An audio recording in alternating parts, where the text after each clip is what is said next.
Welcome to Study Loop.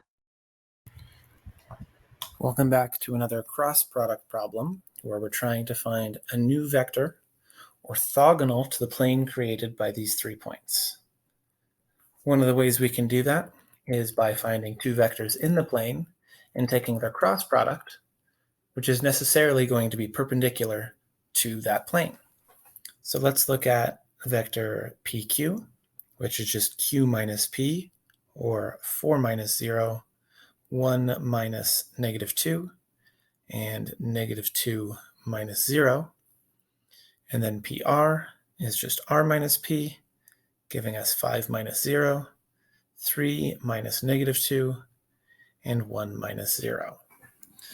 Plugging those into our matrix here, 4, 3, negative 2, 5, 5, and 1, we can find the cross product PQ cross PR using the method from our textbook.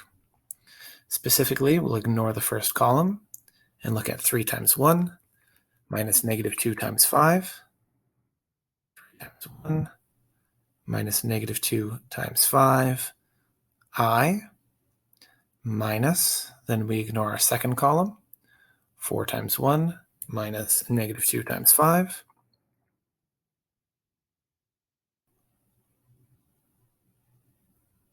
all times j, and lastly, we'll ignore the third column, and we'll look at 4 times 5 minus 3 times 5. 4 times 5 minus 3 times 5, k. If we simplify this down to a single vector, we're looking at 3 minus negative 10, or 13. 4 minus negative 10 is 14. Can't forget to make that negative. And 20 minus 15 is just 5. This is perpendicular to the plane defined by those 3 points. Therefore, the negative version of it, negative 13, 14, negative 5, or any scalar multiple of this vector will also work.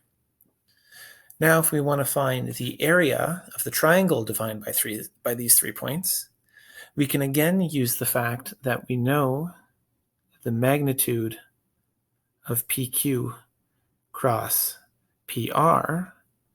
As written, this is the area of the parallelogram defined by those 3 points. Defined by those 2 vectors. And so we divide that area by 2 to get us the area of the triangle we want. And so the magnitude of 13, negative 14, 5 is just going to be 13 squared, negative 14 squared, and 5 squared, all under a square root, and divided by 2, giving us the square root of 169 plus 196 plus 25 all over 2, which is just the square root of 390 divided by